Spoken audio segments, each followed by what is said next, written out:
बिस्मिल्लाहिर्रहमानिर्रहीम। अस्सलामुअलैकुम। आप तमामी स्टूडेंट को मैं खुशामदीद कहता हूँ।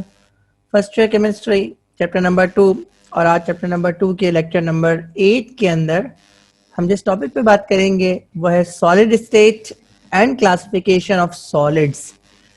तो सॉलिड स्टेट ऑफ मैटर क्या है और सॉलिड की कुछ खास प्रॉपर्टीज को डिस्कस करेंगे और उसके बाद फिर हम क्लासिफिकेशन ऑफ सॉलिड्स पे बात करेंगे जी कि सॉलिड्स को किस तरह से क्लासिफाई किया जाता है और क्रिस्टल कितने किस्म के होते हैं, ये आज के लेक्चर का मौजू है। तो आइए लेक्चर को स्टार्ट करते हैं।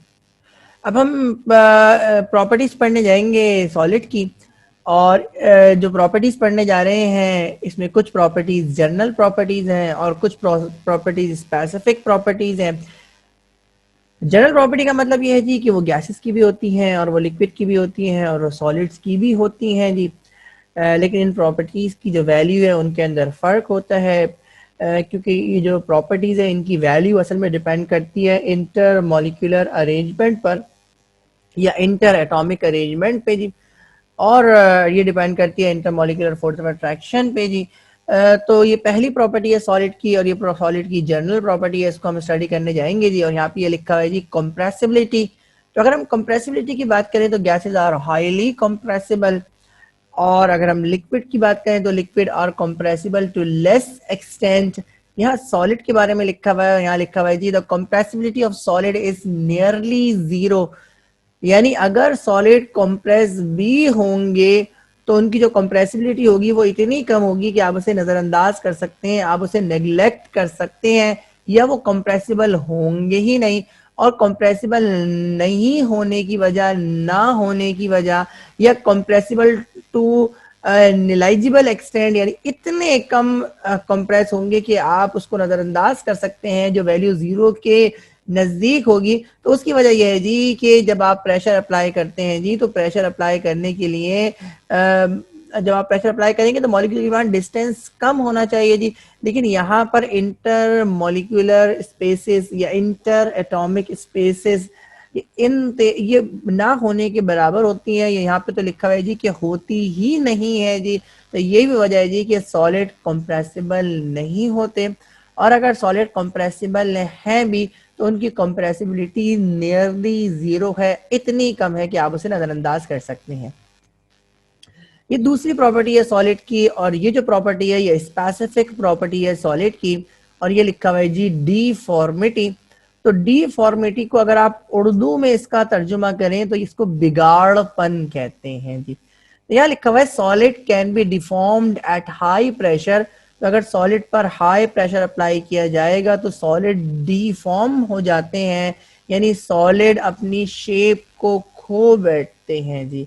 तो ये जो डिफॉर्मेशन हो रही है जी, इसका मतलब है जी कि आपने ये जो हाई प्रेशर अप्लाई किया है ये आपने एहतियात से अप्लाई नहीं किया। मिसाल के तौर पर आपने गिलास है, उस गिलास को आपने आपके हाथ से छूट गया या आपने उसको जमीन पे दे मारा तो गिलास क्या हो जाएगा, किरची किरची हो जाएगा। लेकिन यहाँ खास बात जो लिखी हुई है वो आगे पढ़ने से काबिल है जी। वो ये है जी कि गिलास जो किरची किरची हुआ तो वो जो किरचियां होंगी वो भी सॉलिड स्टेट ऑफ मैटर ही होंगी, यानी गिलास भी सॉलिड था और उसके बाद जो उसके स्मॉल पार्टिकल्स प्रोड्यूस हुए जिनकी शेप मुख्तलिफ थी जी, यानी सॉलिड था वो डिफॉर्म हो गया, उसने अपनी शक्ल तब्दील कर ली, लेकिन वो तमाम के तमाम पार्टिकल्स भी सॉलिड हैं। उसकी वजह क्या है जी, यहाँ पे लिखा हुआ है जी सम पार्टिकल्स आर डिस्लोकेटेड। ये डिफॉर्मेशन की वजह क्या होती है कि पार्टिकल्स डिसलोकेट हो जाते हैं जी। लेकिन फोर्स ऑफ अट्रैक्शन फिर भी इतनी स्ट्रांग होती है जी कि एटम्स अरेंज रहते हैं और जो जो आपका जो छोटे पार्टिकल्स होते हैं वो भी सॉलिड ही होते हैं जी। तो यहाँ पर ये बात आपको समझ में आ रही होगी, यानी अगर सॉलिड को डिफॉर्म करें तो सॉलिड डिफॉर्म हो जाएगा, यानी सॉलिड छोटे सॉलिड्स के अंदर कन्वर्ट हो जाएगा। जो पेरेंट सॉलिड था यानी जिससे वो छोटे पार्टिकल्स बने तो उनकी शक्ल और ये जो छोटे पार्टिकल्स बने उनकी शक्ल सेम भी हो सकती है, लेकिन जब आप डिफॉर्मिटी की बात करते हैं तो उमूमन शक्ल सेम नहीं होती बल्कि मुख्तलिफ होती है। तो ये जो फिनोमेना है इसको डिफॉर्मिटी कहलाते हैं, कहते हैं जी। लेकिन डिफॉर्मिटी के अंदर एक खास बात क्या है जी कि जब सॉलिड डिफॉर्म होता है तो उसके नतीजे में भी आपको सॉलिड ही मिलता है। और सॉलिड मिलने की वजह क्या है जी कि फोर्स ऑफ अट्रैक्शन इतनी स्ट्रांग होती है कि बाकी मॉलिक्यूल्स या बाकी एटम्स ये आपस में होल्ड होते हैं, अरेंज होते हैं और दोबारा से वो सॉलिड ही की शक्ल बरकरार रखते हैं। तो ये फिनोमेना डिफॉर्मिटी कहलाता है। सॉलिड की अगली प्रॉपर्टी है जिसको आप क्लेवेज कहते हैं, और ये भी स्पेसिफिक प्रॉपर्टी है सॉलिड्स की। और खास तौर पे ये जो प्रॉपर्टी है वो क्रिस्टलाइन सॉलिड की है जी। यहां लिखा हुआ है जी crystalline solid can be cleaved at fix cleavage plane. और क्लेवेज का मतलब क्या है ये यहाँ पे लिखा हुआ है जी, it is the precise cutting of solids on their axis to obtain small solids of same geometry. तो डिफॉर्मिटी में तो आपने बेएहतियाती से सॉलिड को क्या किया जी, ब्रेक किया और छोटे छोटे सॉलिड्स के अंदर कन्वर्ट किया। लेकिन क्लेवेज का मतलब यह है जी कि यही काम आप करेंगे, यानी सॉलिड को छोटे छोटे सॉलिड्स के अंदर कन्वर्ट करेंगे, लेकिन एहतियात से करेंगे, यानी आप उसकी प्रिसाइज्ड कटिंग करेंगे। जो एक्स एक्सिस, वाई एक्सिस और जेड एक्सिस है उसका ख्याल रखते हुए, उसका क्रिस्टल लैटिस का ख्याल रखते हुए अगर आप एक सॉलिड को छोटे छोटे सॉलिड्स के अंदर कन्वर्ट करेंगे, यानी एहतियात से उसे काटेंगे, काटने को क्लीव करना कहते हैं। क्लीवेज प्लेन का मतलब है एक्स एक्सिस, वाई एक्सिस और जेड एक्सिस का ख्याल रखते हुए जी। तो जो सॉलिड है वो क्या हो जाएगा, वो छोटे छोटे सॉलिड के अंदर कन्वर्ट हो जाएगा। तो ये इस किस्म की डिफॉर्मिटी, यानी यहाँ पर भी जो बड़ा सॉलिड था वो छोटे छोटे सॉलिड्स के अंदर कन्वर्ट हो गया।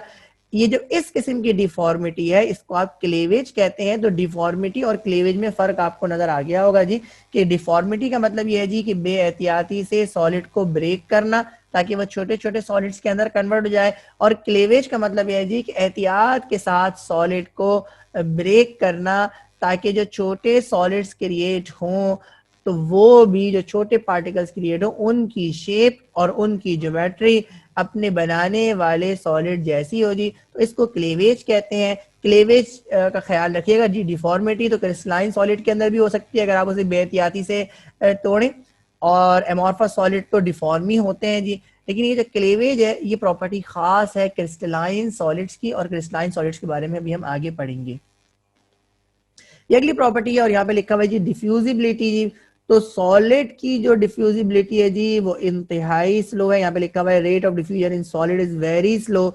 और ये जो स्लो है इसको आप यहाँ पे ये भी लिख सकते हैं कि it is diffusible to negligible extent. इतना कम डिफ्यूज होंगे जी कि आप इसे इसकी डिफ्यूजिबिलिटी को नजरअंदाज कर सकते हैं जी। और उसकी वजह क्या है जी, there is no translation motion.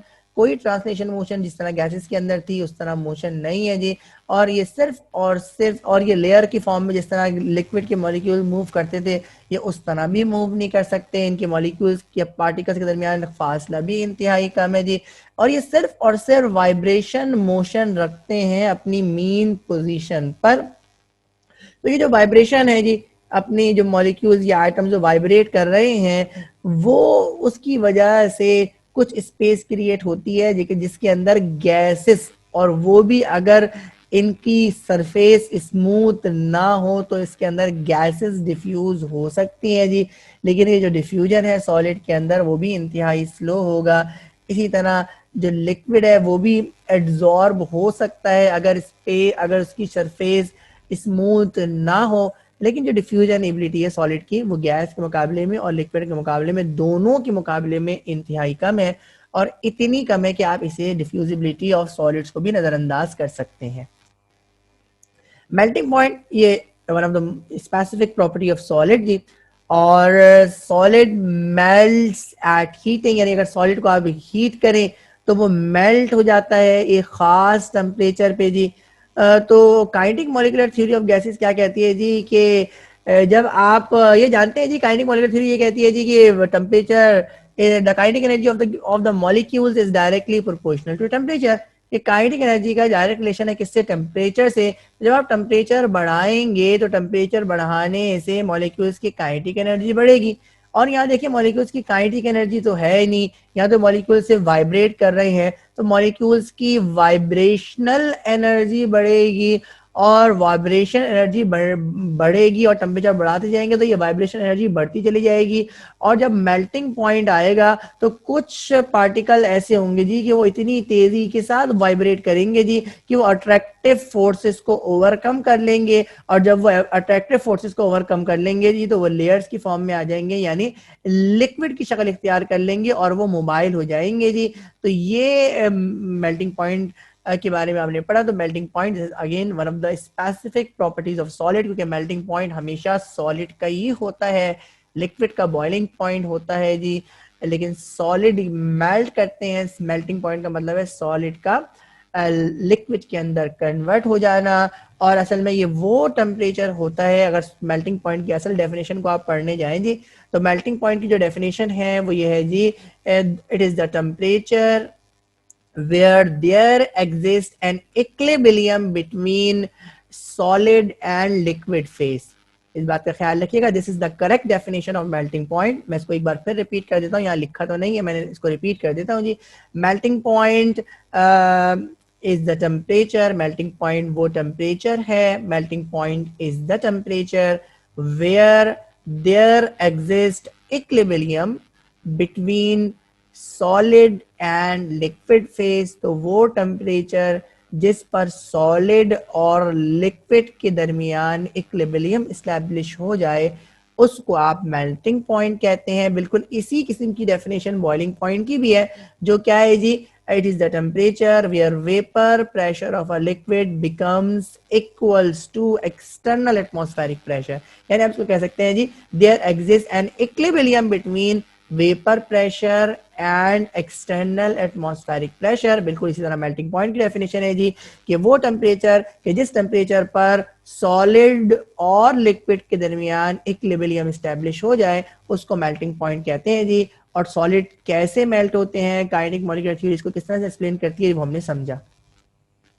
ये अगली प्रॉपर्टी है, and this is again specific properties of solid, but few solids, कुछ खास सॉलिड हैं जी जो सब्लिमेशन का फिनोमिना करते हैं जी।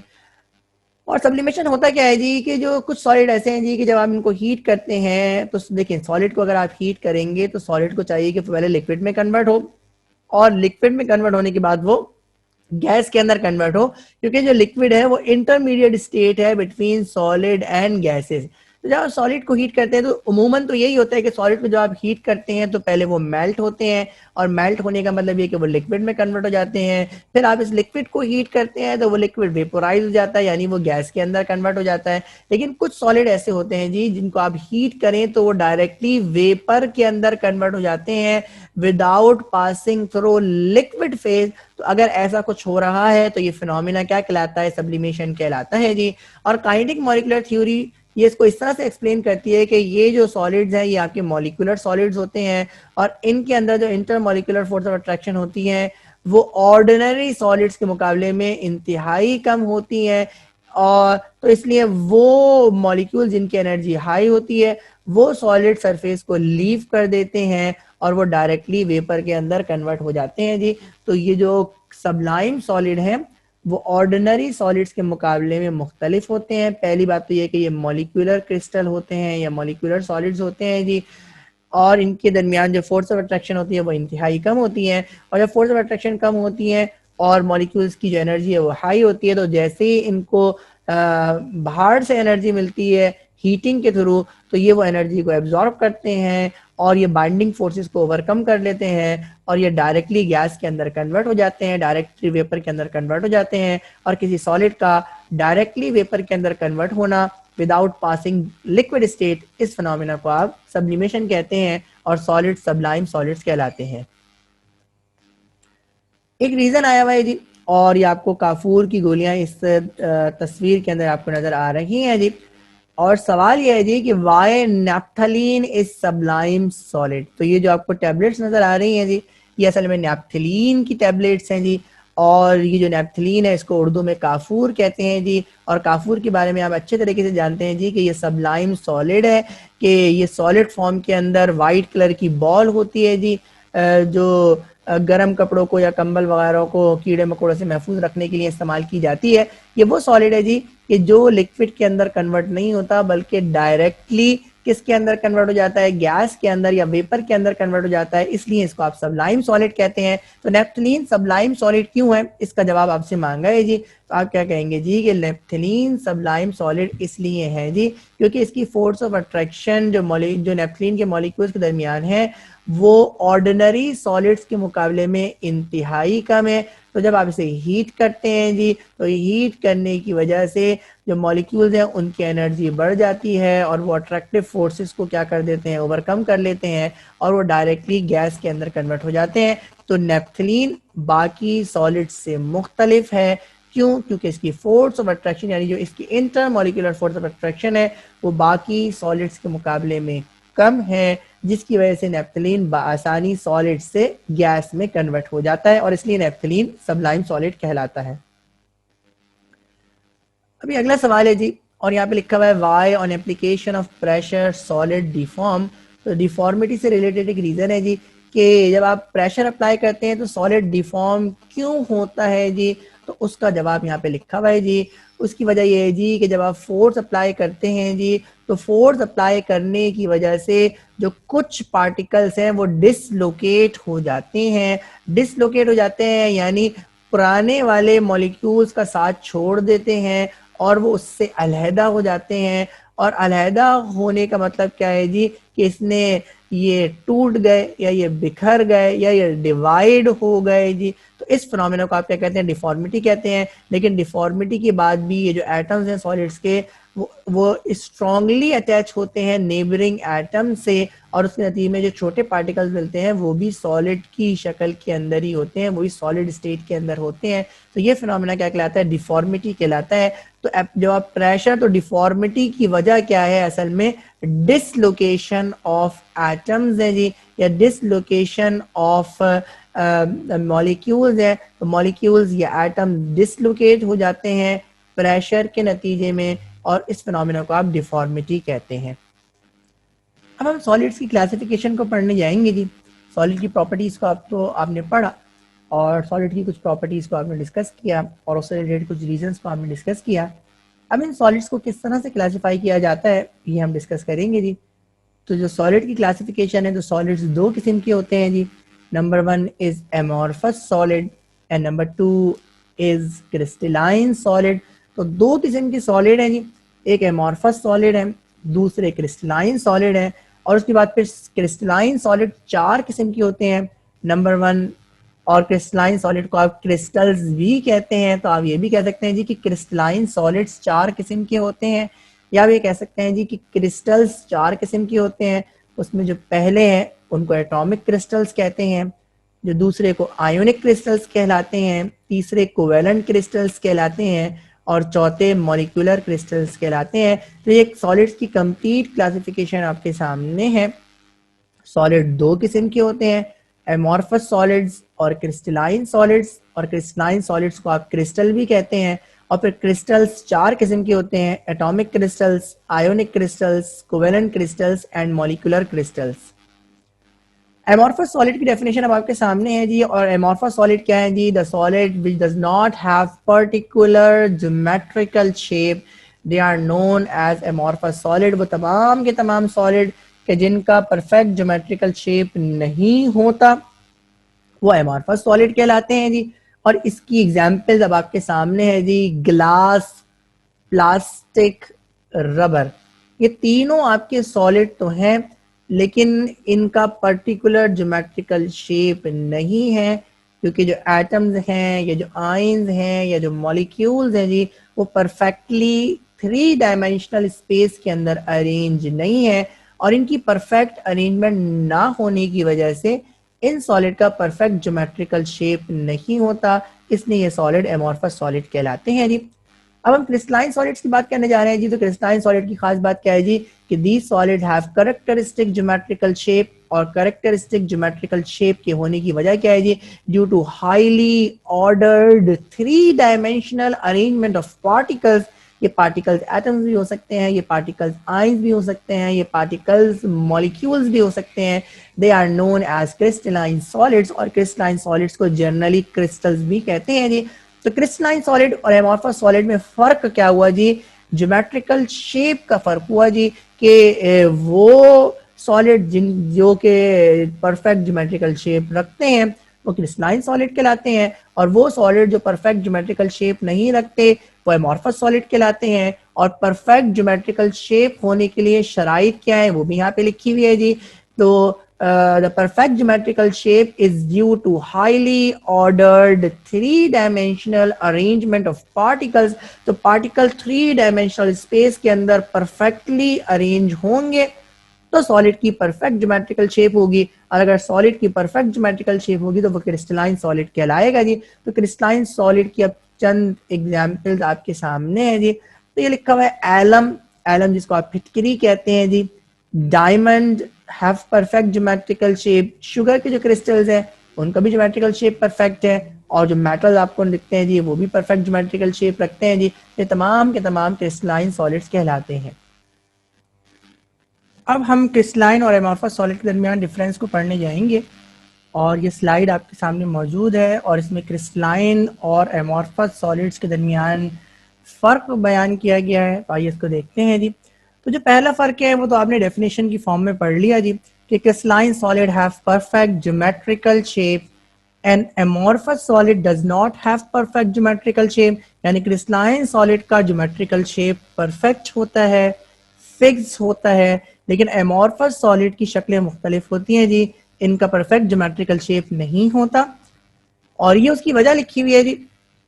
क्रिस्टलाइन सॉलिड्स के अंदर जो एटम्स होते हैं या जो मॉलिक्यूल्स होते हैं या जो आयंस होते हैं यानी जो पार्टिकल्स होते हैं, they are perfectly arrange in three dimensional pattern.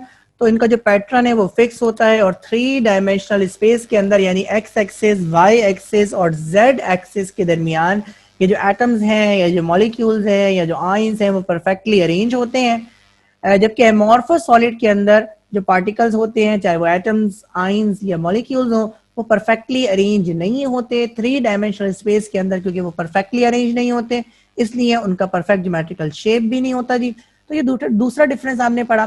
जो तीसरा डिफरेंस है वो one of the most important difference है जी, और ये असल में कैरेक्टरिस्टिक प्रॉपर्टी है। अगर आपको क्रिस्टलाइन सॉलिड और एमॉर्फस सॉलिड को पहचानने के लिए दिया जाए तो आपको अगर उसका ज्योमेट्रिक, आप उसको दिखने में अगर उसका कोई शेप भी दिख रहा हो तो भी आपके लिए जो सबसे अहम प्रॉपर्टी है वो ये प्रॉपर्टी फैसला करेगी जी कि वो क्रिस्टलाइन है या एमॉर्फस है जी। तो यहाँ पे लिखा है जी कि melting point of crystalline solid is sharp. तो मेल्टिंग पॉइंट क्रिस्टलाइन सॉलिड का फिक्स होता है और शार्प होता है। मिसाल के तौर पर ऑक्सैलिक एसिड या आपका क्रिस्टलाइन सॉलिड है, और ऑक्सैलिक एसिड का मेल्टिंग पॉइंट 101 डिग्री सेंटीग्रेड है। तो जैसे ही टेम्परेचर 101 डिग्री सेंटीग्रेड आएगा पूरे का पूरा सॉलिड किसमें, लिक्विड के अंदर कन्वर्ट हो जाएगा। तो एक ही टेम्परेचर पे पूरे का पूरा सॉलिड का सैंपल लिक्विड के अंदर कन्वर्ट हो गया। ऐसे मेल्टिंग पॉइंट को शार्प मेल्टिंग पॉइंट कहते हैं जी। जबकि एमॉर्फस सॉलिड का जो मेल्टिंग पॉइंट होता है it is a wide range of melting point. मिसाल के तौर पर अगर मेल्टिंग पॉइंट वैक्स का, क्योंकि वैक्स भी सॉलिड है जी, मेल्टिंग पॉइंट वैक्स का 80 डिग्री सेंटीग्रेड है तो वैक्स पिघलना स्टार्ट हो जाएगी 75 डिग्री सेंटीग्रेड से, और ये पिघलती रहेगी 85 डिग्री सेंटीग्रेड तक। तो 75 और 85 का जब आप एवरेज लेंगे तो आपके पास जवाब आएगा 80 डिग्री सेंटीग्रेड। और उस सूरत में आप ये कहेंगे जी कि मेल्टिंग पॉइंट वैक्स का 80 डिग्री सेंटीग्रेड है। लेकिन आपने क्या देखा, मैंने आपको मिसाल से समझाया जी कि ये 75 से पिघलना स्टार्ट हुई, 85 तक पिघल पर मुकम्मल तौर पर लिक्विड के अंदर कन्वर्ट हो गई। यानी जो लोएस्ट टेम्परेचर है, यानी जो इनिशियल टेम्परेचर वो 75 था, जो फाइनल टेम्परेचर था वो 85 था। तो इन दोनों को जब आप प्लस करेंगे और 2 से डिवाइड करेंगे तो जवाब 80 आ जाएगा। उसकी बिहाफ पे आप ये कहेंगे जी कि वैक्स का मेल्टिंग पॉइंट 80 डिग्री सेंटीग्रेड है, वरना तो वैक्स का melting point wide range melting point है जी। यहाँ पर शार्प मेल्टिंग पॉइंट और वाइड रेंज और मेल्टिंग पॉइंट में फर्क आपको समझ में आ गया होगा। शार्प का मतलब कि जो मेल्टिंग पॉइंट है उसी पर पूरे का पूरा सैंपल का पिघल जाना, और वाइड रेंज और मेल्टिंग पॉइंट का मतलब है जी कि किसी यानी जो मेल्टिंग पॉइंट है उससे पहले से पिघलना स्टार्ट करना और उसके बाद तक पिघलते रहना जी। तो शार्प मेल्टिंग पॉइंट की वजह क्या होती है कि तमाम के तमाम जो एटम्स हैं या तमाम के तमाम जो आयन या तमाम के तमाम जो मॉलिक्यूल्स हैं उनके दरमियान जो फोर्स ऑफ अट्रैक्शन है वो यकसा है, क्योंकि वो परफेक्टली अरेंज है। लेकिन जो wide range of melting point है उसकी वजह यह है जी कि कुछ पार्टिकल्स के दरमियान फोर्स ऑफ अट्रैक्शन कम है जी, तो वो पहले मेल्ट हो गए, और कुछ पार्टिकल्स के दरमियान फोर्स ऑफ अट्रैक्शन ज्यादा है तो उन्होंने मेल्ट होने के लिए ज्यादा टेम्परेचर लिया। इस वजह से जो एमॉर्फस सॉलिड है उनकी मेल्टिंग पॉइंट वाइड रेंज के अंदर होता है, पर्टिकुलर मेल्टिंग पॉइंट नहीं होता। एक खास टेम्परेचर पर ये मेल्ट नहीं होते, बल्कि मेल्ट लेने में कुछ वक्त लेते हैं। जबकि क्रिस्टलाइन सॉलिड का शार्प मेल्टिंग पॉइंट होता है, और जो मेल्टिंग पॉइंट उस सॉलिड का होता है पूरे का पूरा सॉलिड उसी टेम्परेचर पे क्या हो जाता है, मेल्ट हो जाता है। ये अगला डिफरेंस है और अगली प्रॉपर्टी है जी, और ये क्लीवेज की प्रॉपर्टी आपने पढ़ी थी और मैंने वहां पे भी आपको बताया था कि क्लीवेज की जो प्रॉपर्टी है वो क्रिस्टलाइन सॉलिड्स के लिए होती है जी। तो crystalline solid can be cleaved at fix cleavage plane. तो देखिए एटम्स क्योंकि 3 डायमेंशनल एक्सिस के अंदर अरेंज है, एक्स एक्सिस, वाई एक्सिस और जेड एक्सिस पे अरेंज है जी, और परफेक्टली अरेंज है, और सारे के सारे ही पार्टिकल्स परफेक्टली अरेंज है जी। तो अगर आप इसे एहतियात से काटें, अगर आप इसे एहतियात से क्लीव्ड करें, तो जो छोटे क्रिस्टल्स आपको मिलेंगे उनकी शक्ल सेम होगी किसके जी, जिससे उनको काटा गया है जी। तो इसको आप क्लीवेज कहते हैं। तो क्रिस्टलाइन सॉलिड को क्लीव किया जा सकता है जी, लेकिन एमॉर्फस सॉलिड को क्लीव नहीं किया जा सकता क्योंकि एटम्स परफेक्टली अरेंज नहीं है। तो अगर आप इसे एहतियात से काटें तब भी आपको जो छोटे पार्टिकल्स मिलेंगे उनकी शक्ल जिससे आपने उनको काटा है उस जैसी नहीं होगी। उसकी वजह क्या है जी कि एटम्स परफेक्टली अरेंज है ही नहीं, एटम 3 डायमेंशनल स्पेस के अंदर परफेक्टली अरेंज है ही नहीं। तो अगर आप इसे डायमेंशन पे क्लीव करेंगे तब भी आपको जो स्मॉल सॉलिड्स मिलेंगे जी उनकी शक्ल बिग सॉलिड जैसी नहीं होगी, इसलिए ये क्लीव्ड नहीं हो सकते।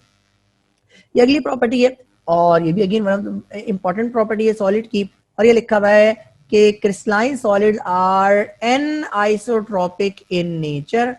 तो क्रिस्टलाइन सॉलिड एन आइसोट्रोपिक होते हैं, और आयन आइसोट्रोपिक का मतलब है जी कि मुख्तलिफ डायरेक्शन के अंदर प्रॉपर्टीज का सेम ना होना।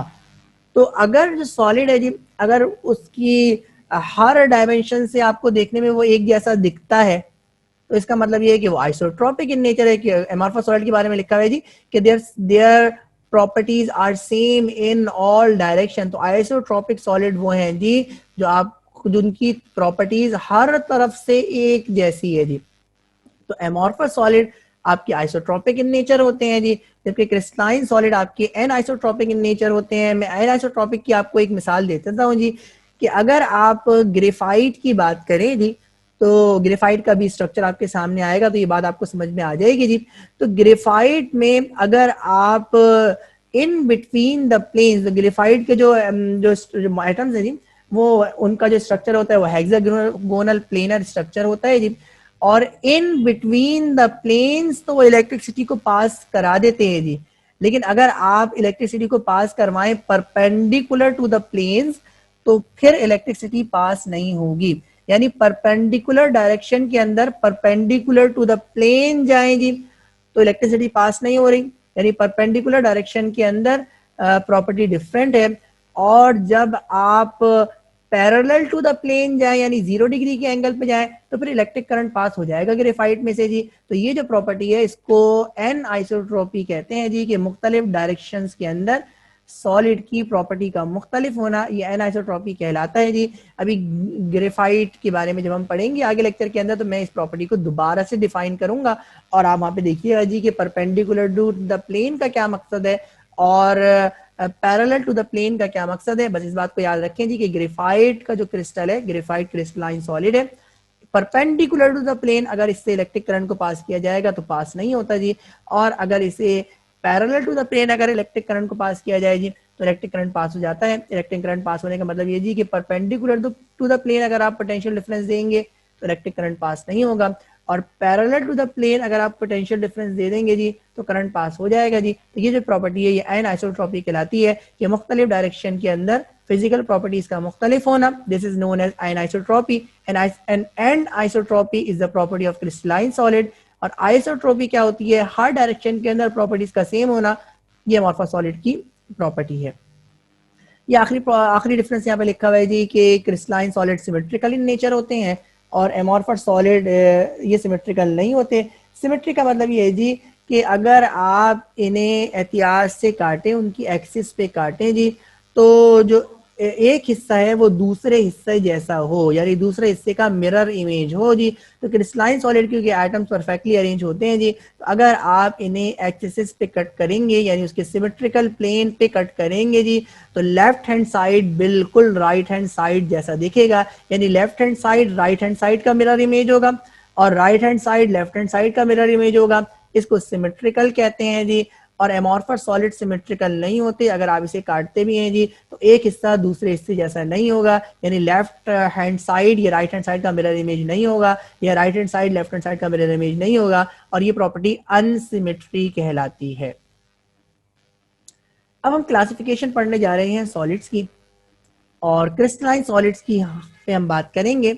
सॉलिड की तो क्लासिफिकेशन आपने पढ़ ली जी कि दो किस्म के सॉलिड होते हैं, एक एमॉर्फस सॉलिड होता है, एक क्रिस्टलाइन सॉलिड होता है जी।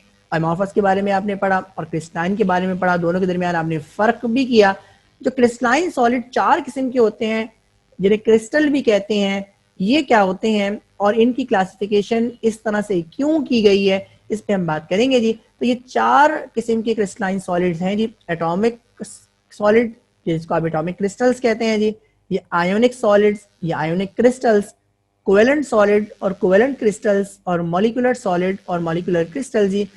तो इनकी क्लासिफिकेशन की वजह क्या है जी? इनकी क्लासिफिकेशन की वजह है फोर्स ऑफ अट्रैक्शन का डिफरेंट होना। तो ये जो आपने 4 किस्म के सॉलिड पढ़े, जिसमें आपने पढ़ा atomic crystals, ionic crystals, covalent crystals और मॉलिक्यूलर क्रिस्टल्स, तो इन चारों में फर्क क्या है या इनकी क्लासिफिकेशन की वजह क्या है जी? तो इनकी क्लासिफिकेशन की वजह है इनके दरमियान फोर्स ऑफ अट्रैक्शन का मुख्तलिफ होना जी। तो ये 3 किस्म की फोर्स प्रेजेंट होती हैं जी।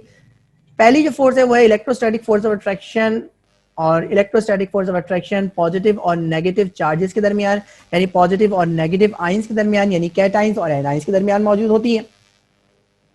Van der Waals force of attraction, ये एटम्स और मॉलिक्यूल्स के दरमियान फोर्स मौजूद होती है जी, इनको आप वैन डर वाल्स फोर्सेस कहते हैं। और जो तीसरी फोर्सेस हैं जिनको आप मेटालिक फोर्सेस कहते हैं, ये एटम्स के दरमियान मौजूद होती हैं जी। तो ये 3 किस्म की फोर्सेस होती हैं इन 4 क्रिस्टल्स के अंदर, जिन पे अभी हम बात करेंगे जी। Electrostatic force of attraction, van der Waals force of attraction and metallic forces. तो अब ये देखते हैं जी कि कौन से सॉलिड के अंदर कौन सी फोर्स मौजूद होती है। अब हम एटॉमिक क्रिस्टल्स के बारे में पढ़ने जा रहे हैं जी, और एटॉमिक क्रिस्टल्स क्या होते हैं उनकी डेफिनेशन अब आपके सामने है। और ये लिखा हुआ है जी, एटॉमिक क्रिस्टल्स जिनको आप मेटालिक क्रिस्टल्स भी कहते हैं जी, valence electron of each atoms creates electron gap in which positive charges are dipped. तो ये जो बॉन्डिंग होती है इसको समझाने के लिए ये जुमला इस्तेमाल किया गया है जी। लिखा है in atomic metallic crystal valence electron of each atoms create electron gap in which positive charges are dip. यानी ये जो मेटल्स हैं जी, तो आप ये जानते हैं जी कि मेटल्स के अंदर सारे के सारे जो होते हैं वो एटम्स होते हैं जी। और एटम क्या होता है जी? एटम के अंदर न्यूक्लियस होता है और न्यूक्लियस के बाहर शेल होते हैं और शेल के अंदर इलेक्ट्रॉन्स मौजूद होते हैं जी। और आप ये भी जानते हैं जी कि जो वैलेंस शेल के अंदर जो इलेक्ट्रॉन्स होते हैं वो मोबाइल होते हैं जी। तो ये जो बॉन्डिंग है जी की तस्वीर से आपको ये बात समझ में आएगी जी। तो ये इस किस्म की बॉन्डिंग है जी कि ये तमाम के तमाम जो न्यूक्लियस हैं वो अलाइंड हो गए हैं, और ये जो इलेक्ट्रॉन्स हैं वो सारे के सारे इलेक्ट्रॉन्स ने ये गैप्स को फिल कर लिया है। यानी आप इसको इस तरह से ये कह सकते हैं जी कि इलेक्ट्रॉन का एक दरिया है, इलेक्ट्रॉन का एक समंदर है, और उसके अंदर ये पॉजिटिव चार्जेस डूबे हुए हैं, डिप हैं जी। तो इस किस्म की जो बॉन्डिंग है उसको आप मेटालिक बॉन्डिंग कहते हैं, या उसको आप एटॉमिक बॉन्डिंग कहते हैं जी। कि ये सारे के सारे एटम्स जब अलाइंड हो गए एक खास डिस्टेंस पर और एक खास पैटर्न के अंदर आ गए तो ये जो इलेक्ट्रॉन्स हैं वो इलेक्ट्रॉन्स अब किसी, यानी ये नहीं कह सकते कि ये जो इलेक्ट्रॉन है ये इस एटम का होगा, हो सकता है इलेक्ट्रॉन इस एटम का हो, या हो सकता है इलेक्ट्रॉन इस एटम का हो जी। तो ये सारे के सारे इलेक्ट्रॉन ये जगह को, गैप को फिल कर लेते हैं जी, और न्यूक्लियस सारे के सारे अलाइंड हो जाते हैं। तो इस किस्म की बॉन्डिंग ये क्या कहलाती है? एटॉमिक बॉन्डिंग कहलाती है, जिसके बारे में यहाँ लिखा हुआ है जी कि valence electron of each atom. तो जो वैलेंस इलेक्ट्रॉन है हर एटम के, ये एक इलेक्ट्रॉन सी क्रिएट करते हैं या एक इलेक्ट्रॉन गैप क्रिएट करते हैं, और उस गैप के अंदर कौन आ जाता है? पॉजिटिव चार्जेस आ जाते हैं। पॉजिटिव चार्जेस से यहाँ पे मुराद न्यूक्लियस है जी। तो ये इलेक्ट्रॉन सी को क्रिएट करते हैं जिसके अंदर पॉजिटिव चार्जेस डिप होते हैं, और इस किस्म की बॉन्डिंग मेटालिक बॉन्डिंग कहलाती है, ये एटॉमिक बॉन्डिंग कहलाती है। और इस किस्म की क्रिस्टल्स क्या कहलाते हैं? एटॉमिक क्रिस्टल्स कहलाते हैं जी।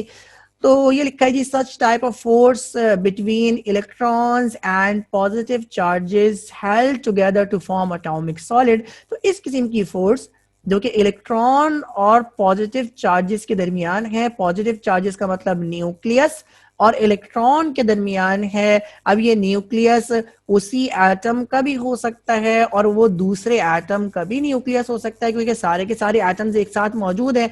तो हर न्यूक्लियस और इलेक्ट्रॉन्स के दरमियान जो फोर्स है जी, उसकी वजह से ये जो एटम्स हैं ये करीब करीब रह रहे हैं क्रिस्टलाइन एटॉमिक सॉलिड के अंदर। तो ये जो सॉलिड है उनको एटॉमिक सॉलिड कहते हैं, और इस किस्म की बॉन्डिंग को आप क्या कहते हैं? मेटालिक बॉन्डिंग कहते हैं। तो एटॉमिक क्रिस्टल्स के अंदर मेटालिक बॉन्ड होता है, और मेटालिक बॉन्ड के अंदर न्यूक्लियस और इलेक्ट्रॉन के दरमियान फोर्स ऑफ अट्रैक्शन होती है जी, और जो एक मेटल्स के अंदर मौजूद होती है कि सारे के सारे जो न्यूक्लियस हैं वो अलाइंड हो जाते हैं जी, और इलेक्ट्रॉन्स उस गैप को फिल कर लेते हैं। तो इस किस्म की बॉन्डिंग जिसके अंदर न्यूक्लियस इलेक्ट्रॉन सी के अंदर डिप हो, ऐसी बॉन्डिंग क्या कहलाती है? एटॉमिक बॉन्डिंग कहलाती है, और इस बॉन्डिंग को आप मेटालिक बॉन्डिंग भी कहते हैं।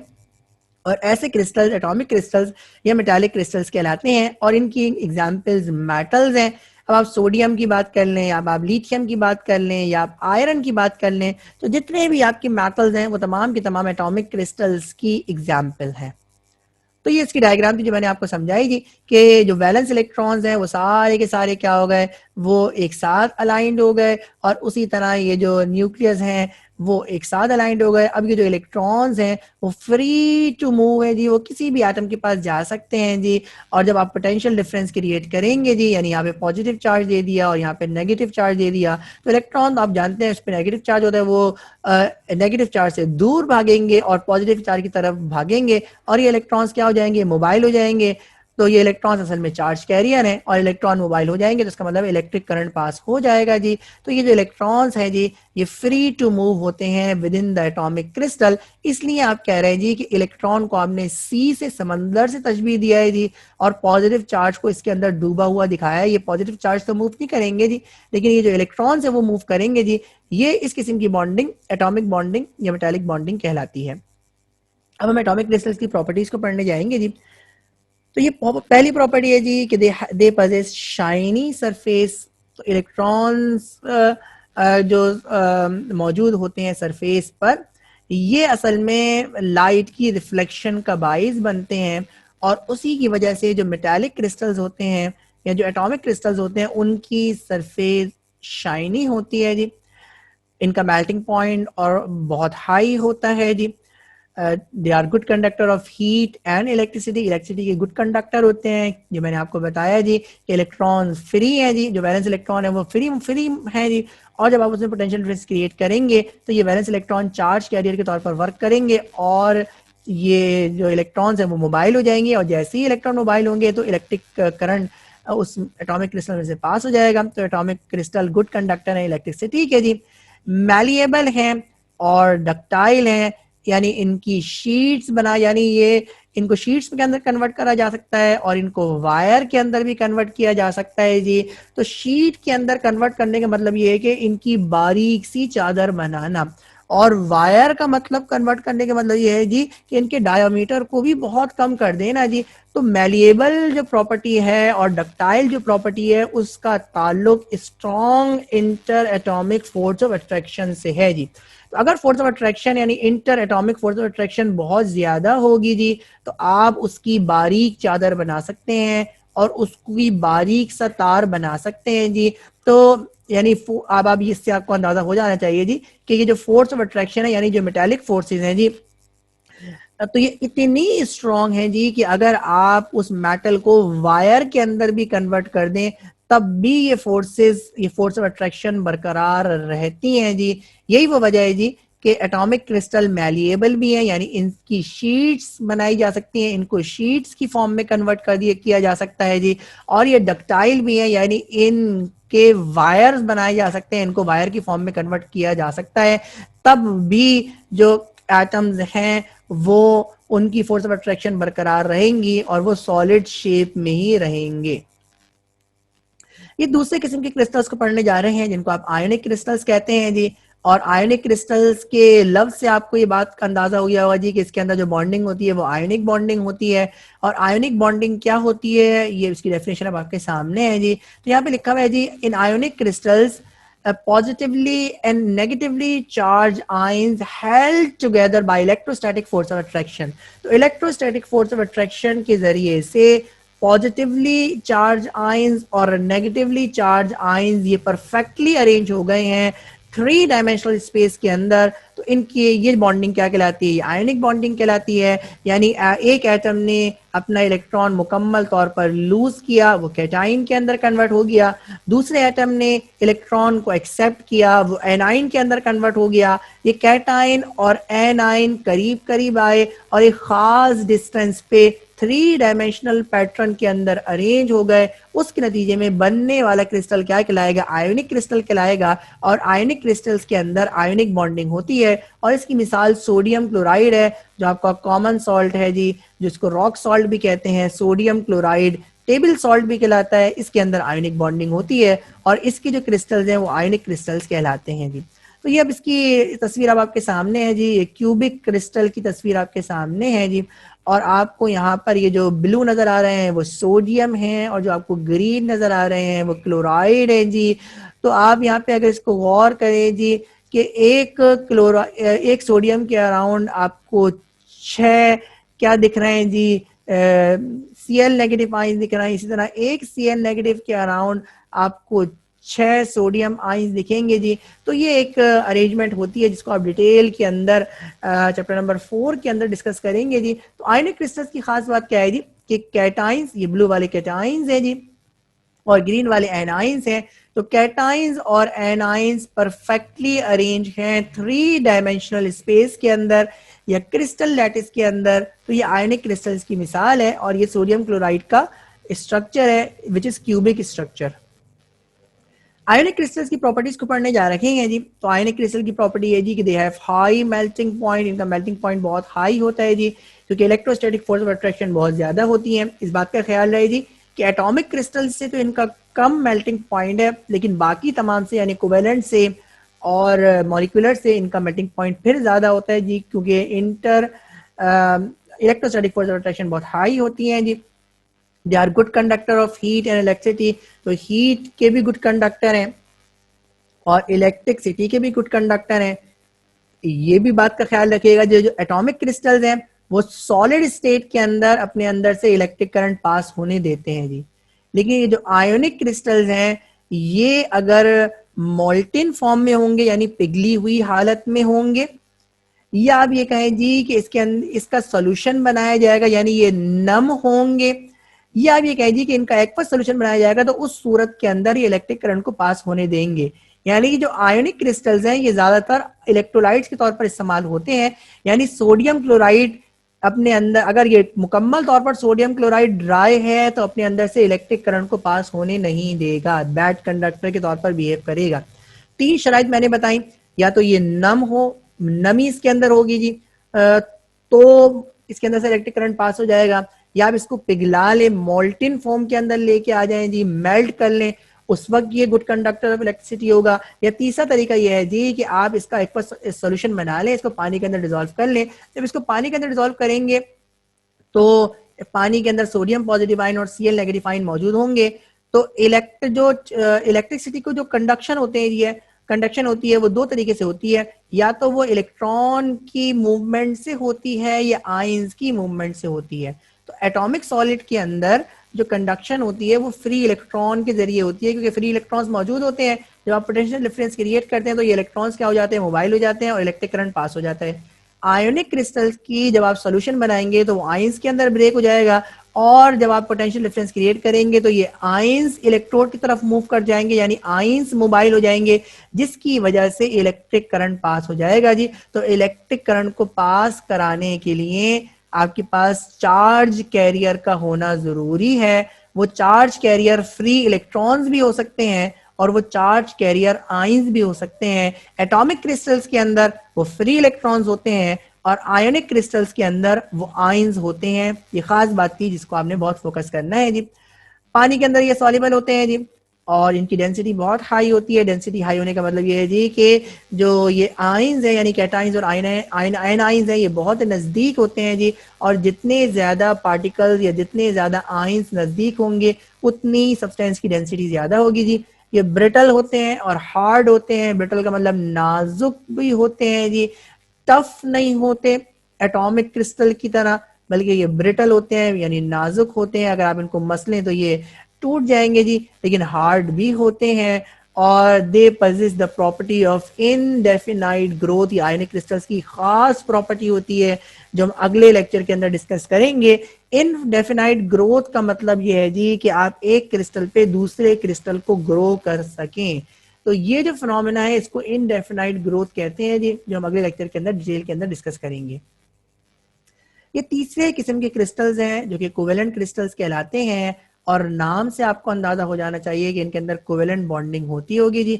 तो covalent crystals consist of atoms which are held together by covalent bond, यानी कोवेलेंट क्रिस्टल्स के अंदर कोवेलेंट बॉन्ड होता है, और covalent bond mutual sharing of electron के नतीजे में बनता है जी। तो आयनिक बॉन्ड में तो क्या हुआ जी कि एक एटम ने इलेक्ट्रॉन मुकम्मल तौर पे दे दिया, एक एटम ने इलेक्ट्रॉन को ले लिया, दोनों आयंस के अंदर कन्वर्ट हो गए, आयंस करीब करीब आए, आयोनिक बॉन्डिंग हो गई। लेकिन कोवेलेंट क्रिस्टल्स का मसला यह है जी कि एटम इलेक्ट्रॉन देने को तैयार भी नहीं है और दूसरा एटम इलेक्ट्रॉन लेने को तैयार नहीं है। अब इन दोनों एटम्स ने बॉन्ड बनाना है, तो बॉन्ड बनाने की जो सूरत बचती है वो ये बचती है कि दोनों एटम्स अपने अपने एक एक इलेक्ट्रॉन्स को क्या कर लें जी, शेयर कर लें। तो जब ये एक एक इलेक्ट्रॉन्स को शेयर कर लेंगे तो उसके नतीजे में बॉन्डिंग हो जाएगी इनके दरमियान, और बनने वाला बॉन्ड क्या कहलाएगा, कोवेलेंट बॉन्ड कहलाएगा। तो कोवेलेंट क्रिस्टल्स के अंदर कोवेलेंट बॉन्डिंग होती है, और इसकी मिसाल क्या है जी, डायमंड और ग्रेफाइट इसके एग्जाम्पल है। और भी बहुत सारे एग्जाम्पल है, लेकिन जो कॉमन एग्जाम्पल है और जो आपके कोर्स के अंदर डिस्कस हुई है उन्हीं से मैं इनको डिस्कस कर रहा हूँ जी। तो डायमंड और ग्रेफाइट कोवेलेंट क्रिस्टल्स की एग्जाम्पल है जी। ये कोवेलेंट क्रिस्टल्स के अंदर डायमंड और ग्रेफाइट का स्ट्रक्चर आपके सामने है जी, और दोनों के अंदर कोवेलेंट बॉन्डिंग है। यानी डायमंड के अंदर कार्बन एटम्स ने भी कोवेलेंट बॉन्ड बनाया हुआ है, और ग्रेफाइट के अंदर भी जो कार्बन एटम्स मौजूद हैं उनके दरमियान भी कोवेलेंट बॉन्डिंग है जी। तो अगर हम डायमंड को देखें जी, तो डायमंड ने चार तरफ से कोवेलेंट बॉन्डिंग की हुई है जी। तो ये डायमंड का पहला एटम है, इसने ये पहला कोवेलेंट बॉन्ड बनाया, ये दूसरा कोवेलेंट बॉन्ड बनाया, ये तीसरा कोवेलेंट बॉन्ड बनाया, और चौथा कोवेलेंट बॉन्ड बनाया। और इस बात का ख्याल रहे जी कि कार्बन की वैलेंसी भी चार ही होती है, यानी कार्बन चार तरफ से बॉन्डिंग कर सकता है, चार इसके पास वैलेंस इलेक्ट्रॉन होते हैं। और जब चारों से बॉन्डिंग हो जाएगी तो डायमंड तो बैड कंडक्टर ऑफ इलेक्ट्रिसिटी हो जाएगा जी। तो डायमंड तो इलेक्ट्रिक करंट पास नहीं करता जी। लेकिन अभी आपने लेक्चर के स्टार्ट में पढ़ा था एनाइसोट्रॉपी, मैंने डिस्कस किया था, और मैंने वहां पे बताया था जी कि जो ग्रेफाइड है वो इलेक्ट्रिक करंट अपने अंदर से पास होने देता है जी, लेकिन इन बिटवीन द लेयर्स, ये जो मैं जिस तरह से ये पॉइंटर को मूव कर रहा हूं ये है जी इन बिटवीन लेयर्स, या इसको कहते हैं पैरेलल टू द लेयर्स। तो इस डायरेक्शन के अंदर यानी हॉरिजॉन्टली तो इसमें से इलेक्ट्रिक करंट पास हो जाएगा, लेकिन वर्टिकली, ये वर्टिकल मोशन है जी कि मैं ऊपर से नीचे आ रहा हूं जी, तो वर्टिकली इसमें से करंट पास नहीं होगा। ये प्रॉपर्टी एनाइसोट्रॉपी कहलाती है जी, कि वर्टिकल डायरेक्शन के अंदर यानी perpendicular to the plane electric current pass नहीं हो रहा, लेकिन हॉरिजॉन्टल टू द प्लेन या parallel to the plane electric current pass हो रहा है जी। तो ये प्रॉपर्टी एनाइसोट्रॉपी कहलाती है जी। तो होता क्यों है इसको हम देख लेते हैं जी। तो यहाँ पर ये जो जिसमें मैंने पॉइंटर रखा है, अगर इस एटम की बात करें जी तो कार्बन की वैलेंसी चार है, लेकिन जो कोवेलेंट बॉन्ड एक कार्बन एटम बना रहा है वो कितने बना रहा है, वो 3 बना रहा है। तो ये एक पहला कोवेलेंट बॉन्ड है और ये दूसरा कोवेलेंट बॉन्ड है और ये तीसरा कोवेलेंट बॉन्ड है और जो चौथा इसका इलेक्ट्रॉन है वो फ्री है। और इसी तरह हर कार्बन एटम का चौथा इलेक्ट्रॉन फ्री है और वो जो चौथा इलेक्ट्रॉन है इन तमाम कार्बन एटम का वो इन बिटवीन द लेयर मौजूद होता है। यानी इनके भी यहाँ पे सारे के सारे electron in between the layers मौजूद हैं। ये वाले जो कार्बन एटम है इनके भी तमाम electron in between the layer मौजूद है। इसलिए जब आप पोटेंशियल डिफरेंस यहाँ अप्लाई करेंगे यानी हॉरिजॉन्टली अगर पोटेंशियल डिफरेंस अप्लाई करेंगे तो ये इलेक्ट्रॉन क्या हो जाएंगे, मोबाइल हो जाएंगे। यानी इलेक्ट्रॉन्स को यहाँ तो मूव करने की इजाजत है लेकिन इलेक्ट्रॉन को लेयर्स के दरमियान मूव करने की इजाजत नहीं है। इसलिए अगर आप पोटेंशियल डिफरेंस एक टॉप पे दे देंगे और बॉटम पे दे देंगे जी तो इलेक्ट्रॉन मोबाइल नहीं होंगे। हाँ, अगर आप लेफ्ट पे देंगे और राइट पे देंगे तो इलेक्ट्रॉन मोबाइल हो जाएंगे जी। तो ये एन आइसोट्रॉपी जो हमने पीछे पढ़ी थी उसको मैंने यहाँ पे एक्सप्लेन किया। तो ये कोवेलेंट क्रिस्टल्स दो आपके सामने हैं, डायमंड और ग्रेफाइट। और डायमंड और ग्रेफाइट के अंदर कोवेलेंट बॉन्डिंग होती है और ये दोनों कोवेलेंट क्रिस्टल्स की एग्जाम्पल हैं। तो प्रॉपर्टीज पढ़ने जा रहे हैं जी। तो they have high melting point. ये जो वैसे तो कोवेलेंट क्रिस्टल्स का मेल्टिंग पॉइंट लो होता है लेकिन ये जो दोनों आपने पढ़े हैं डायमंड और ग्रेफाइट इनका मेल्टिंग पॉइंट हाई है जी। They are bad conductor of heat and electricity. आप इसमें अगर आप डायमंड की बात करें तो डायमंड के अंदर ये बात पॉजिटिव हो जाती है जी। यानी डायमंड बेड कंडक्टर है इलेक्ट्रिसिटी का और हीट का। लेकिन अगर आप ग्रेफाइट की बात करें तो ग्रेफाइट के अंदर जो एटम्स है उसकी अरेंजमेंट मुख्तलिफ है जी। और ग्रेफाइट गुड कंडक्टर है इलेक्ट्रिसिटी का और हीट का जी। तो ये ओवरऑल कोवेलेंट क्रिस्टल्स की प्रॉपर्टीज को पढ़ रहे हैं जी। They are not soluble in water. तो ग्रेफाइट डायमंड दोनों ही पानी के अंदर सॉल्युबल नहीं है और प्योर कोवेलेंट क्रिस्टल्स भी पानी के अंदर सॉल्युबल नहीं होते जी। They have low density. वो अलग बात है कि डायमंड की डेंसिटी बहुत ज्यादा होती है जी क्योंकि एटम्स बहुत क्लोजली अरेंज हैं। And they have high value of refractive index. तो इनकी रिफ्रैक्टिव इंडेक्स की वैल्यू हाई होती है। तो ये कोवेलेंट क्रिस्टल्स की कुछ जनरल प्रॉपर्टीज थी जी जिसके अंदर ग्रेफाइट थोड़ा सा एक्सेप्शनली बिहेव करता है। मॉलिक्यूलर क्रिस्टल्स के बारे में पढ़ने जा रहे हैं। ये चौथे किस्म के क्रिस्टल्स हैं जी। और मॉलिक्यूलर क्रिस्टल्स की डेफिनेशन अब आपके सामने है और यहाँ लिखा हुआ है जी in molecular crystals there exist weak van der Waals force of attraction which are present between the positive charge of one molecule and the negative charge of another molecule। तो अगर जो बॉन्डिंग हो और ये भी आप चैप्टर नंबर 4 के अंदर डिटेल में पढ़ेंगे तो आपको ये बात बिल्कुल क्लियर हो जाएगी जी। तो कोवेलेंट बॉन्ड दो किस्म का होता है, एक पोलर कोवेलेंट बॉन्ड होता है, एक नॉन पोलर कोवेलेंट बॉन्ड होता है। जो आपने पीछे कोवेलेंट बॉन्ड पढ़ा कोवेलेंट क्रिस्टल्स के अंदर वो हमने नॉन पोलर कोवेलेंट बॉन्ड पढ़ा था। जो मॉलिक्यूलर क्रिस्टल्स हैं जी उसके अंदर जो मॉलिक्यूलर क्रिस्टल बनने से पहले जो बॉन्डिंग होती है जी वो कैसी होती है, वो पोलर कोवेलेंट बॉन्डिंग होती है। और पोलर कोवेलेंट बॉन्डिंग की खास बात क्या है जी कि उसके अंदर पार्शियल पॉजिटिव पोल्स और पार्शियल नेगेटिव पोल्स मौजूद होते हैं जी। तो वो फोर्स ऑफ अट्रैक्शन जो मॉलिक्यूल्स को देखिए कोवेलेंट बॉन्डिंग के बाद आपके जो एटम्स हैं वो किसके अंदर कन्वर्ट हो जाते हैं, मॉलिक्यूल्स के अंदर कन्वर्ट हो जाते हैं। तो मॉलिक्यूलर क्रिस्टल्स के अंदर मॉलिक्यूल्स साथ साथ होते हैं। तो मॉलिक्यूल्स कोवेलेंट बॉन्डिंग कर चुके और उन्होंने पोलर कोवेलेंट बॉन्डिंग की है। पोलर कोवेलेंट बॉन्डिंग करने के बाद भी वो वैंडर वॉल फोर्सेस के जरिए से करीब करीब मौजूद हैं या जुड़े हुए हैं। तो इसका मतलब ये है कि ये सेकेंडरी फोर्स है और सेकेंडरी फोर्स ये आपकी प्राइमरी फोर्सेस से क्या होती है, वीक होती है। अभी आपने जो इससे पहले बॉन्डिंग पढ़ी मेटालिक बॉन्डिंग वो भी प्राइमरी बॉन्डिंग है। उसके बाद फिर आपने आयोनिक बॉन्डिंग पढ़ी वो भी आपकी प्राइमरी बॉन्डिंग है। उसके बाद फिर आपने कोवेलेंट बॉन्डिंग पढ़ी वो भी आपकी प्राइमरी बॉन्डिंग है जी। यानी ये बॉन्डिंग के जरिए इन्होंने ये शक्ल हासिल की है।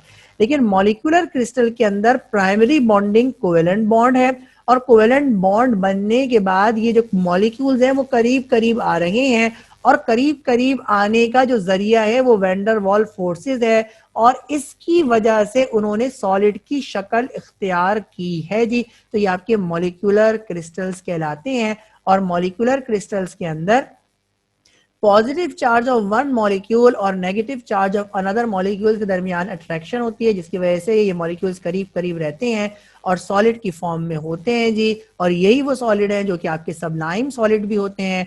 तो आइस, सॉलिड आयोडीन और सॉलिड कार्बन डाइऑक्साइड ये इसकी एग्जाम्पल है जी। तो ये अब आपको पिक्चर नजर आ रही है जी, ये वाटर, ये आपका आइस की तस्वीर है और जो आइस है वो आपका मॉलिक्यूलर क्रिस्टल है जी। तो ये जो आपको रेड नजर आ रहा है ये आपका ऑक्सीजन है, और ये जो आपको व्हाइट कलर की बॉल्स नजर आ रही हैं ये आपका हाइड्रोजन है। तो हाइड्रोजन और ऑक्सीजन के दरमियान ऑक्सीजन पे पार्शियल नेगेटिव चार्ज होता है, हाइड्रोजन पे पार्शियल पॉजिटिव चार्ज होता है। तो ऑक्सीजन और हाइड्रोजन के दरमियान जो वीक फोर्सेस हैं जिनको ब्लू लाइन से शो किया गया है, ये van der Waals forces show की गई हैं, ये भी वैन डर वाल्स फोर्सेस हैं। ये तमाम की तमाम जो ब्लू लाइंस शो की गई हैं तमाम की तमाम वैन डर वाल्स फोर्सेस हैं जी, जो वाटर के मॉलिक्यूल्स को जोड़े हुए हैं, जिसकी वजह से ये आपको आइस की सूरत में दिख रहा है जी। तो ये weak van der Waals forces होती हैं मॉलिक्यूलर क्रिस्टल्स के अंदर। प्रॉपर्टीज को देखते हैं इनकी जी। तो इनका मेल्टिंग पॉइंट बहुत लो होता है जी, बैड कंडक्टर होते हैं हीट और इलेक्ट्रिसिटी के, सॉफ्ट होते हैं जी, और इनकी डेंसिटी लो होती है जी। तो ये मॉलिक्यूलर क्रिस्टल्स की कुछ प्रॉपर्टीज थी जो आपने पढ़ी। अब हम कुछ रीजंस को डिस्कस करने जाएंगे जी।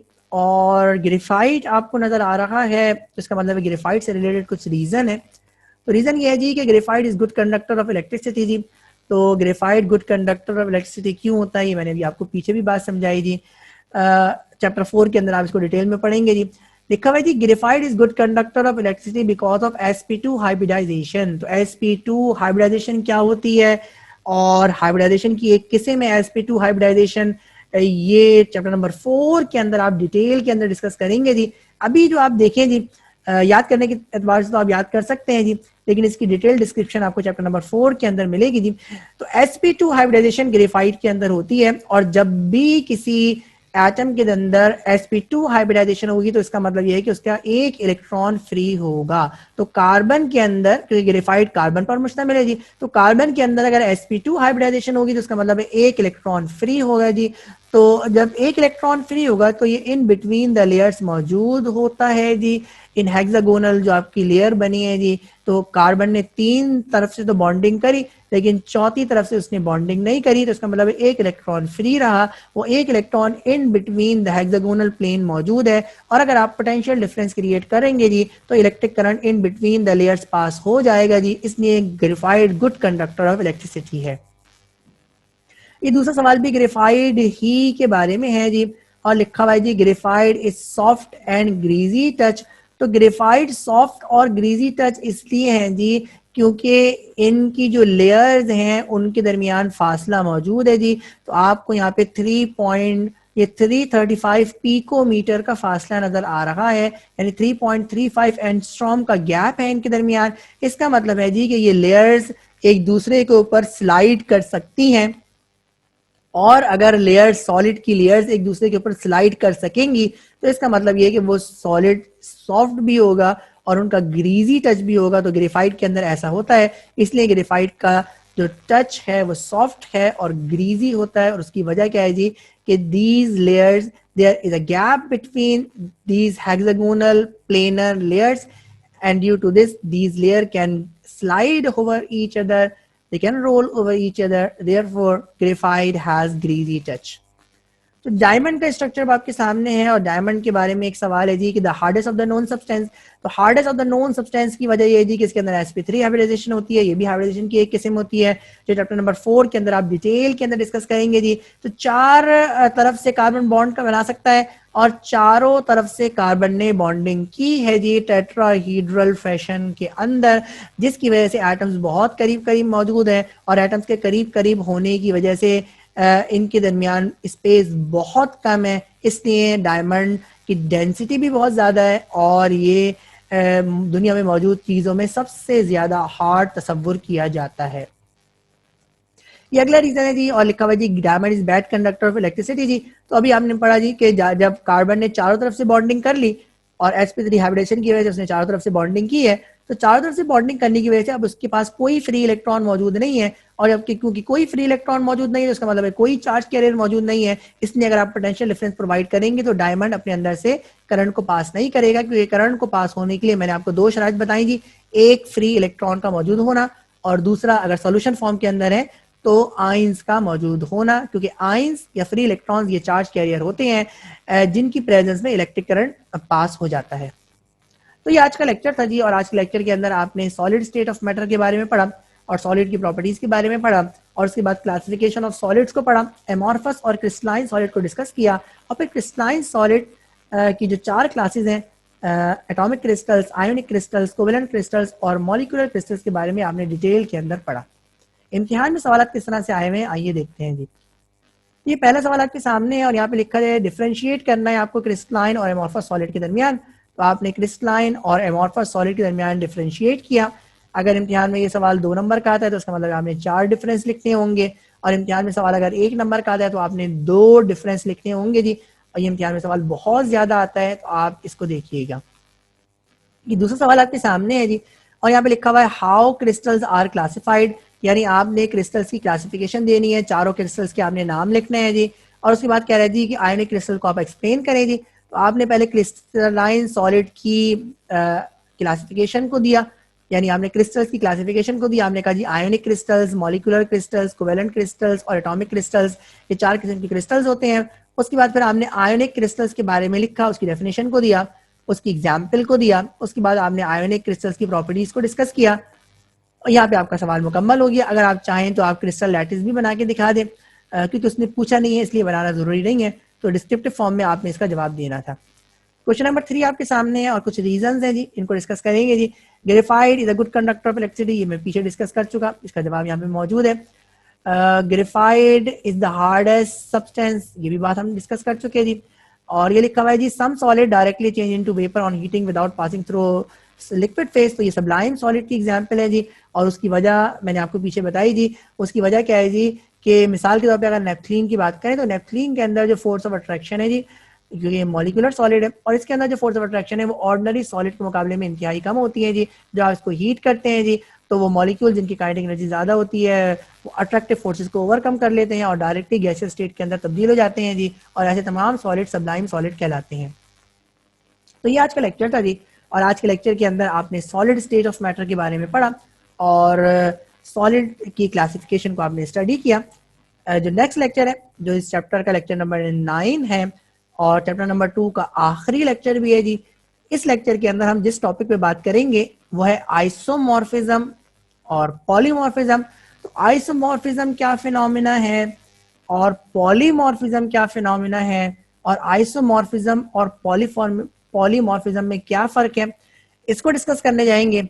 और जो हमारा अगला टॉपिक होगा वो होगा जी क्रिस्टल सिस्टम। तो क्रिस्टल सिस्टम क्या होता है और 7 जो क्रिस्टल सिस्टम है वो क्या है और किस बेस पर क्रिस्टल सिस्टम को डेवलप किया गया है, और इन क्रिस्टल सिस्टम में एटम्स की शेप क्या होती है, इन तमाम चीज़ों को हम अगले लेक्चर के अंदर स्टडी करेंगे और इंशाअल्लाह ताला इसको हम विजुअलाइज भी करेंगे। इंशाअल्लाह आपसे अगले लेक्चर के अंदर मुलाकात होगी। अपना ख्याल रखिएगा। अस्सलामु अलैकुम।